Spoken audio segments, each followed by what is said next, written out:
So you can go ahead and Okay. tell us what we're talking about. And I'm going to take off my hat. Yeah, I picked the song Building a Mystery because I think that the more I dialogue with apologists, the more I feel like that's what's happening. So the more they talk, the less I understand about what it is they're trying to explain to me. And in a recent conversation that was on the TV list, I just had no luck in getting somebody to explain to me the very small phrase. It sounds like nothing. God exists. And it's a very small phrase. It's 2 words. And yet those 2 words are complete mystery. There's nothing in them that I understand as far as getting somebody to explain to me what they mean by God and getting somebody to explain to me how they're using the term exists. And the problem that I wanted to read a couple of responses that I got in order to illustrate the problem. Because it shouldn't be a problem. It I mean, really if you say shouldn't. like butterflies exist, Right. we're kind of talking in the same language, and Right. we've got definition and understanding of each Right, other. and that's a great example, okay? So if you say to me that a butterfly exists, even if I have no idea what a butterfly is, you can very easily describe it to me. It's, they range in size. They can be tiny or they can be about that big. Sometimes they get, real big if they have big wings. But they have, for the most part, colorful patterned wings that are, kind of opaque generally, sometimes iridescent. They've got I think they have 6 legs, maybe 8, I don't know. But antenna, the proboscis kind of tongue. They eat. Now, you can give me a very detailed description of what you mean by a butterfly when you're saying it. And if everything else fails, we can go outside and you can grab me and say, there's a butterfly. Right. So there's a referent in reality that we can point to, and even if we don't have that referent available, we can offer a very detailed description of what exactly you mean by butterfly. So even if you're talking to someone who lives in Antarctica, you can still describe the thing to them in terms that they can understand. It has wings, it has legs, it has, and so it's a very, there's a way, it's well defined, it's observable, it manifests, it's a fairly obvious item, and so it's very easy to get past that first part, butterflies. And then exists would pretty much be along the lines of how you would normally use it. I think if I said to if I just walked into a room and said, give me an example of something that exists, I think most people would grab whatever's sitting there and just say, oh, okay, existence is, here. Well, what do we mean by that? We mean manifestation. The thing directly, observably, manifests, and you can measure the manifestation. We can measure how hard this mug is. We can measure the weight of, Muhammad. You can measure light frequencies. There's like a whole range of measurements for existence, and basically things that manifest and things that can be measured are what we consider to be the realm of existence and what we're talking about when we say exist.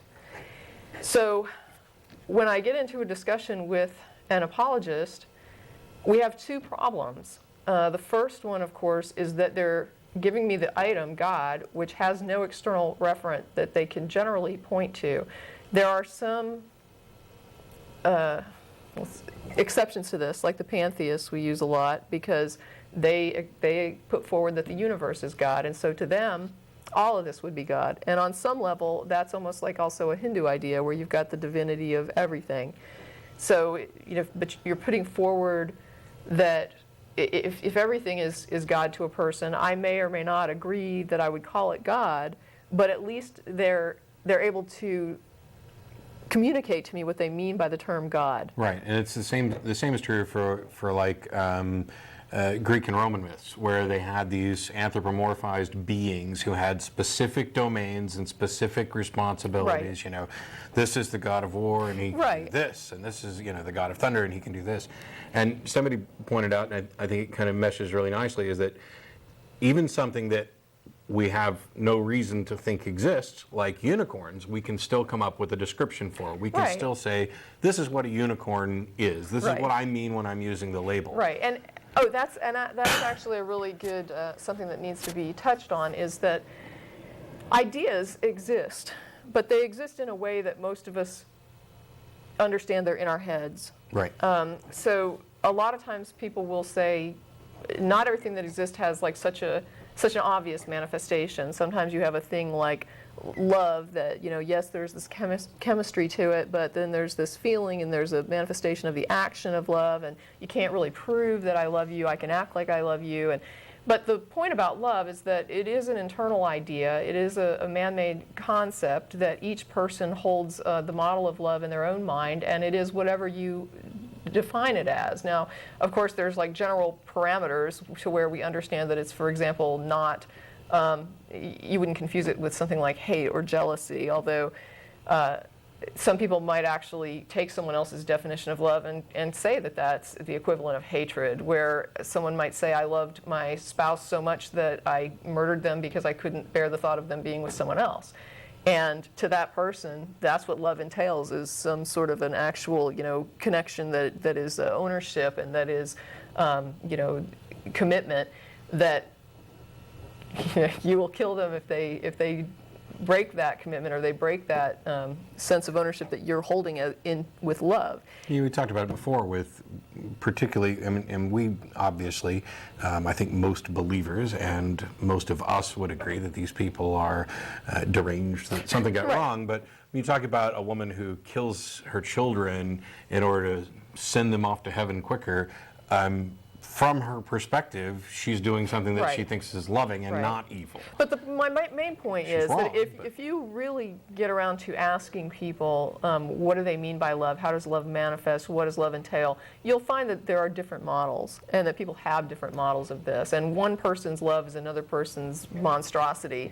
And, there's just, because it is a mental concept held inside the mind, it has that amorphous quality that cannot clearly be communicated from one person to another. You will never know what I mean by love, and I'll never know what someone else means by it. They can communicate it to the best they can communicate it, and sometimes when they communicate it, I might think, I wouldn't call that love, but that's what they call love, and that's what it is to them. And that's what happens when you deal with a concept, but that isn't what happens when you deal with a referent. Right. When you have an external objective referent like this mug, there's not a lot of discrepancy as far as what color is this, how hard is this, how deep is this. I mean, it's measurable. And whether somebody wants to believe that it's, maybe 4 inches deep or not is really, certainly they can believe that, but they can be proven wrong. Yeah. And you can show that the mug is as deep as the mug is by simply pulling out a ruler. Well, I think it also kind of ties the two together. I mean, talking about love, you've got people in several of the monotheistic modern religions where either they'll just flat out say God is love, or their attempt to define or not define their God makes it the rough equivalent, where God has just become a concept almost, and yet they've transposed this to where they think, no, it's not just a concept. Right. It's real and it exists. Right, and that's what I want to say. It's like, as far as the argument, and I hesitate to even call it an argument, but the putting forward of the idea that, God exists like love exists, to me, I just put that one right out the window, because I know of no one who would sit there and argue about the existence of God who is seriously putting forward that God exists merely as a mental concept. Every theist that's come to our list to go to the wall to explain that they believe God exists, they are loath to say that God is a concept in their own mind. I have yet to hear one person say, yes, that's exactly what I mean. God is a concept of mind just like love. If that's all you're thinking, you're going to find very few atheists who are going to argue with you about that, because most atheists will agree that God is a concept, a model in your mind. But if you want to say that there is an objectively existing entity of some sort, something outside your head that exists in the external realm of existent reality, of objectively existing reality beyond yourself, then that whole idea of God exists like love exists doesn't apply anymore. Right.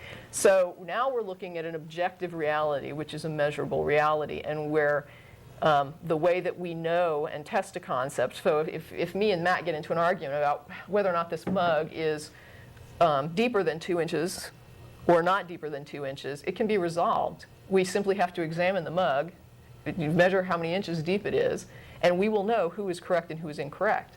Where you lack an external referent, the problem becomes, upon what do you base your model? Okay, and that's a big problem, because if there's nothing upon which to base your model and somebody makes a claim about God, God is loving, well, I can't measure that. I don't know. You're claiming that, but I don't know. And I can't check your claim against the external referent to see if what you're telling me is accurate. So without having something to examine, I have your claim or someone else's claim, but I have nothing to examine in order to confirm that claim is accurate. Yeah, and in order for the concept to actually work, I mean, going back to like the mug analogy, not only do you need to be able to define it specifically and explain it, but we need to be using common terms. And that means that if we're going to measure how deep that is, we need a standardized unit of measure that we're Correct. both going to agree on. Right. So that, I don't all of a sudden say that, well, when I say 2 inches, that equals 2 feet for you. Correct. And you hear similar things with regard to this God claim as well. When we talk about whether or not God's moral, this concept of God that's presented in the different religions, whether or not that is something we would consider morally true, or whether or not we think that it's logically reasonable to Right. get to this God, then you get these claims of, well, that's because you're measuring by man's standards Right. and not God's standards. Well, okay. I mean, if you want to say that, invisible pixies exist and you're measuring them by the invisible pixie standards, that's great, but now you got to tell me what those standards are, and we have to agree that that's a good measurement for this. Right. So we run into an issue where the person, if they want to have a dialogue about God, they need to be able to explain what it is they're describing, what it is they're referring to, what it is that I'm supposed to be acknowledging. And I wanted to read some excerpts from one of the dialogues that happened recently, because it gives a really good example of the problem that occurs. And when you're an atheist and you're trying to talk to somebody about their concept of God, it becomes problematic when they give you answers like this. I'm sorry about that. If I could explain God in the way you want me to, then I would pretty much be a God myself. His glory is too great even to come close to understanding anything about the nature of his existence. And another response we got to someone else on the same question is, and it's the same person putting this out, but by no means is this person unique in their description. I mean, this is not something that we rarely hear. This is par for the course. Here he is again trying to describe it. This is the awesome glory of God. I don't have a clue as to what he is, none whatsoever. This is what makes him so magnificent, because there is nothing in this world that could explain or describe or imagine what his glory is like. We only say God and he because it is the best way for us to identify who we are talking about, but that doesn't describe what he is like or what he is made of or anything. A thing we can describe, God we cannot. And let me tell you that the last part of that paragraph is something that most atheists would give a hearty amen to, because it does seem like a thing you can describe, but God you cannot. And it also seems like we don't know who or what or what we're talking about or anything about it. So if this is the description that I'm getting back, and I'm trying to have a conversation with someone about God exists, and I can't get past God, I don't know how to have that conversation. Yeah, and I, while I wouldn't have phrased it this way, and I certainly wouldn't have started with this is the awesome glory of God, the idea that you're saying, I believe in this thing that I can't possibly understand, I can't comprehend, I can't even imagine, I can't describe, I can't know anything about. Why would anybody believe in that? Well, what is what that? Is it you're believing in? Right. I mean, how can you say that I can't comprehend it, but I believe it? Right. I can't understand it, I can't describe it, but I believe it. Right. I mean, I don't know get what there. it is I'm supposed to be understanding that you believe when this is the response. I have no idea what, I mean, if you can't make sense of it and you can't understand it, how in the world can you possibly expect to communicate that to someone else? And what does that say, for example, if we extend it into what they're normally talking about, where this is a God that created you, and he specifically created you in a manner that you're unable to comprehend, understand, identify, describe, or in any way know anything about it. Now, I realize that not all believers necessarily fall into this category, but if you're in that category, if you can't, I mean, you don't even know what this thing is that you don't understand, and yet you're believing it, and then eventually you get the justification that I believe it because, he made me, or he made everything, that type of thing.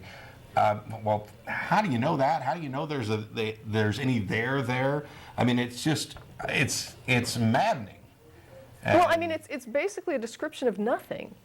I mean, it's a description of nothing, and then I'm supposed to talk about it like it's something.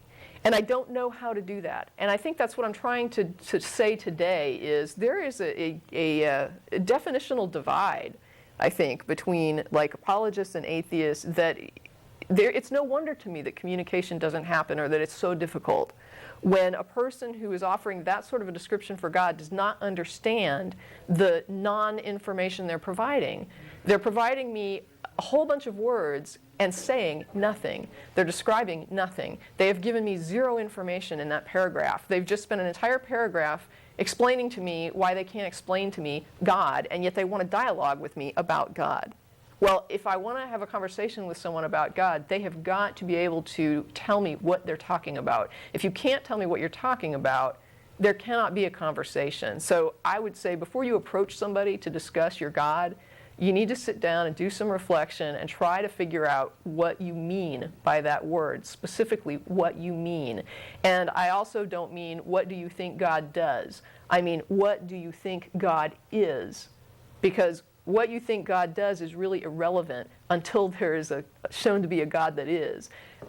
You can tell me all day long, God creates worlds, God wrote the Bible, God, and I cannot confirm any of it because I have no God to go to and examine and say, you know what, that's correct, this God did write the Bible. And that's the other problem that we had with this particular person was the idea that the evidence that was being put forward on behalf of his God's existence all assumed that God existed. So you would have the Bible put forward, and it's like, well, God created the Bible, and so here's the Bible, and this is evidence for God. And it's like, well, but if there is no God, then God didn't create that book. So you can't come to me when what we're trying to determine is whether or not there is a God and say you've got this book that is the product of that God, and you want to enter that into evidence for your God, and I should accept it as evidence because it was created by your God. Well, if the point of contention is whether or not God exists, of course I'm not going to accept that the book is created by God. We need to establish first there is a God that could create the book. Then we can talk about whether or not he did create the book. There may be a good test too, though. I mean, if you're doing it in written communication, take a second, because looking at what the person wrote, if you take out your gods and he's and it's, if you want, and sub in something, I put X or a lot of times. nothing, right? Or XPDR, just in any string of characters, and it makes as much sense if you're conveying exactly no information either way, right, then there's a problem. Right. And we're going to get to that too. The other question that comes up is what is meant by exist?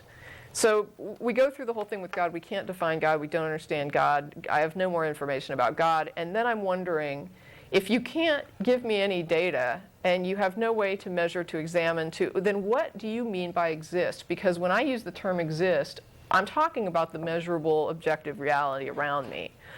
And if I can't, if there's no measurable way to examine this thing that you're talking about, how then is it that you're considering it part of existence, and what do you mean by the word exist at this point, and how do you tell things that exist from things that do not if we're going to include non-manifesting items in the realm of existent items? That becomes a problem. So what I wrote to the person was that existence, as far as I know, is the term we use to define the set of all items that can be shown to directly manifest to people. To say that any item exists indicates that it manifests in some direct manner. If you cannot show a direct manifestation of any God, then you have no actual reason to put forward a God exists. If existence is not manifestation to you, please define the term exist as you apply it. And if your use of exist does not require direct manifestation, please explain how you differentiate between things that exist and things that do not exist. I assume I should clarify that you're putting forward God exists in the present and not that God is merely a past event that no longer exists, such as a deist might put forward. To me, that question is very clear. How do you define existence? How do you tell the difference between things that exist and things that don't if you're not using manifestation as your measure? I don't know how I could have been any more clear. The answer I got back is, for this, you'll need faith. I can't show you God. God will show himself to you in his own ways when you have faith. And trust me, you'll know it's him, but it's all up to you. The best I can do is show you the truth about Jesus, who is the manifestation of God in human flesh. Now, all I asked was, how do you define existence? And how do you tell things that exist from things that do not? And the answer I got back was, I can't show you God. Okay, I didn't ask him to show me God. I didn't ask him how I can see God. I didn't ask him, all I said was, how do you define existence? And how do you tell things that exist from things that do not? And I did not get an answer to the question. Unless you ask the question, how do you tell the difference between things that exist and things that don't? And if you take his first sentence, for this you'll need faith, maybe that was his answer. I just take it on faith that whatever I happen to believe in actually exists. My point is that the question I asked really is divorced from, can be divorced from whether or not we're even talking about God. Right. How do you define existence, and how do you tell things that exist from things that don't? No, I'm saying his answer I don't think it's, I'm being kind of funny. Well, yeah, but I'm just saying, I mean, yes, I wouldn't probably accept that he is saying that I need faith for everything. It's really a way of saying, I don't try to tell the difference between what exists and what doesn't exist. Maybe if not. I feel like believing in unicorns, I'll just take that on faith. So then he told me... Believe me, you'll know they're real when they gore you through the stomach with that horn. When he said he couldn't show me God, I said, if God does not manifest like every other existent item manifests, what are you defining as existence? Again, I didn't say, if God doesn't manifest like every other item that exists manifests, so therefore your God doesn't exist. All I said was, what are you defining as existence? If God doesn't manifest like every other item manifests in existence, what are you defining as existence? That's a very straightforward question. The answer I got was, you want a natural explanation for a supernatural being. That doesn't work. Apparently you think supernatural isn't that super and just a tad bit more than natural. The best thing we have are miracles he's performed for us in our lives. That's the manifestation you're going to get. Again, I didn't ask for an explanation about, all I said was, what are you defining as existence? And no answer.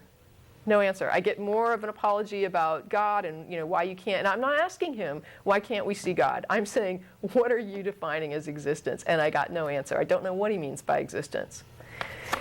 So I tried again. I said, I'm unbiased enough to be willing to accept that you have some sort of a God that exists if your God can meet the one and only criteria I am aware of for existence, measurable manifestation. When I ask you what you mean, when you then mean by exist and existence, and how you tell things that exist from things that do not, you say I'm putting constraints on God. I'm not. I'm merely asking you, and I put that in all caps, you, to define what you mean by exist and existence, and how you differentiate that which exists from that which does not. I'm not asking God to provide anything in this request. I'm questioning your model and your definitions and your lack of support. I'm not asking anything from God. And then the answer I got was, do I believe that Jesus is a real person? I know that at least you once did, but what about now? Trust me, I'm not dodging your question. As a quick reminder while we hold off on this real quick, the telephone number is up on your screen if you're wanting to call in. We're on the air till 4:30, and then after that we go to dinner at Threadgill's down on Riverside. Anybody's welcome to join us, any atheist or atheist-friendly person. You can call in. We're going to continue discussing this, but I want to make sure people knew that the phone lines were open. And if you want to call in and give, normally I ask, what do you believe and why? I mean, that's what I want the most. Tell me what you believe and why. We can figure out where we disagree, where we don't. And the point that Tracie's kind of addressing is the one that we almost duck and dodge on the show, too. When somebody calls in to make their argument or make their case for what they believe, sometimes we try to get them to define terms, and sometimes we don't. Sometimes the frustration is too great, and we just presume that, okay, whether anybody understands what you're actually talking about or not, let's at least hear what your argument is. Maybe it'll make sense after the fact. But if you've got a definition of God, or you've got some understanding, or some insight into this, if you think that you could answer direct questions better than some of the apologists that we've had in email, please feel free to give us a call. And as a last reminder, next Sunday everything changes. We're moving to Channel 16 from 4:30 to 6 p.m., and I'll talk more about that later. Okay. All right, so we really didn't get, I never got an explanation for what does he mean by exist and how does he define it and how he tells things that exist from things that don't exist. And the answer about Jesus is, I mean, I think I understand what he's trying to do, but the problem is that Jesus, lived and died. And even if Jesus at the time he lived was some sort of human manifestation, the problem is we don't have that now. And my point to him earlier was, you're not talking about a past God that used to exist. You're talking about a God that you believe exists right now, which means that you're saying this thing is right now. So why isn't it manifesting right now? Why do we have to go back 2,000 years to look for a manifestation of something you say is here now? I mean, it's not, there's a difference between saying it used to be. In that case, I can understand trying to pull from some sort of evidentiary argument about why we would think something used to be. But when you're saying something is, you're making a claim about current state of existence. And so I need to know, currently, when you say God exists, what are you saying about existence? What does it mean to you to exist? And how do you tell a thing that exists from something that doesn't exist? And that has to be clear. And also what has to be clear is what you're talking about when you say God. What is it that is striking you about the world outside you? Or what's beyond your brain that makes you say, yes, this thing is out there. What are you seeing? What are you experiencing? What is it that you're calling God? What is that referent that's outside your mind? Is there one? Or is there not? And if there's not, then please don't be surprised that I don't believe you. And if there is, then explain it and let's talk about it. But anyway, the next thing that we tried to discuss was, I was trying to make the point, and it seems to me like a no-brainer, but it was so difficult. And the whole time I was responding to this person, I remember I just kept thinking, why is this hard? Why is this hard? And there was a few times I actually wrote that, and I would say, this does not have to be this hard. Telling me what you mean by existence shouldn't entail a huge explanation about your God. I'm just asking you in general, what do you mean by existence? That's a very simple thing. When you're talking about things that exist and things that don't exist, what do you mean by that? And if you don't know what you mean by it, then what you're really saying is you don't know what existence is. And if you don't know what you mean by exist and existence, then how can you make a claim that something exists when you don't know what that means? So you've got to have something in your head that is existence. And you're about to shift gears here, but it demonstrates something that we've talked about a lot.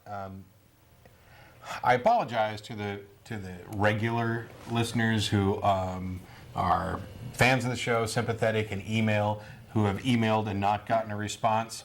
I apologize in part because one of the reasons that you don't get a response is because, for whatever reason, some of us spend a lot more time answering the emails that come in from apologists or Christians, theists of some stripe, whatever, in the hope not only that we'll develop better ways to explain things on this show when callers call in, to try and overcome the communication gaps that Tracie's talking about.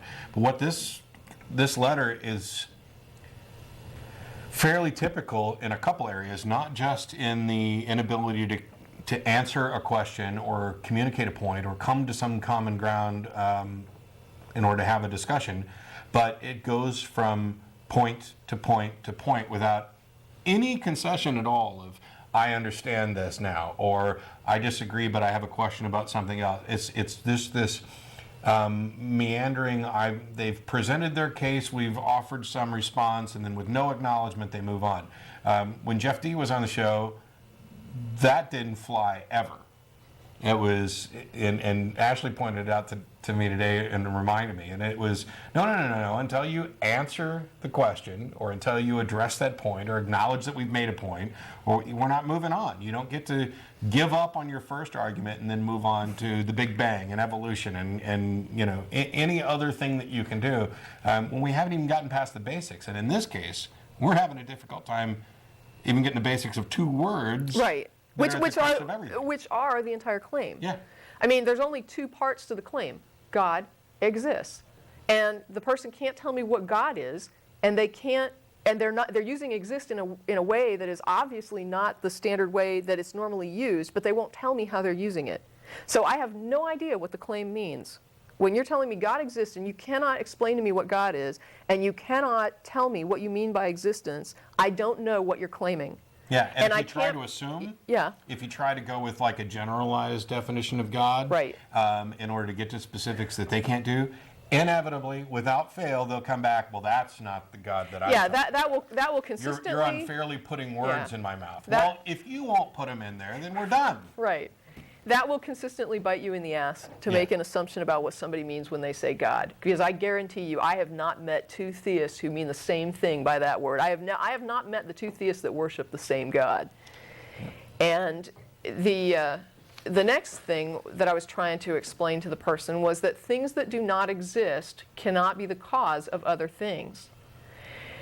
And this became extremely problematic because the theist in this case was interpreting me to be saying God cannot be the cause of things because God does not exist. So he was thinking that I was presupposing the atheist stance and therefore saying that God cannot be the cause of anything because God doesn't exist. That is not what I was saying. What I was trying to communicate to the theist in this case is that if there is no God, God cannot be the cause of other things. And you can say that about anything. If there is no pen, then the pen cannot be the cause of anything. Now, that doesn't mean that we have to start with a presupposition, I guess, that there is no God. But what I am going to start with is that we need to establish that there is a God before we can start moving forward and saying that that God causes things, that that God manifested as Jesus, that that God wrote a Bible, that that God produced a universe. Maybe it did, but let's sit down and say, do we have an existent God? Is God an existent thing that can cause other things? Because until we have that part down, we can't move forward. Right, and we talked about this before, and this is the whole thing, and Tracie's completely sold me on it, so I've ended up talking about it on a number of shows about manifestation, and we touched on it a little bit ago. What you specifically wrote was things that do not exist cannot be the cause of other things. And the reason for that is, or cannot be the cause of other things that exist. I suppose things that don't exist could be the cause of other things that don't exist, but we don't need to contemplate our navels for the rest of the show. If something, basically, one of the claims from people about God is that it is this, it doesn't manifest because it's this transcendent, otherworldly, outside of reality being. Then what you're saying is it can't therefore affect reality in any way at all. Because the second it does, it has by definition manifested in some way. There are lots of things that we can't or couldn't see or identify, and yet we saw their effects. This led us to hypotheses about what they potentially were, and we began investigating to measure and identify how those things manifest. Couldn't see atoms for a very long time, and yet we began to build an understanding of the fundamental building blocks of everything in the universe that led us to, the ancient Greeks had some sort of atomic theory long before anybody could have actually seen or measured one. And that's just one of the many examples. If there is some effect or some observation, some phenomena in reality, now, it doesn't matter whether it's caused by something else in reality or, if you're willing to go this far, something else outside of reality, there's something there that we can look at. That's the manifestation. And if you think your God can do things in reality, then by definition, he's become measurable and identifiable and quantifiable. Did you want to? Oh, sure.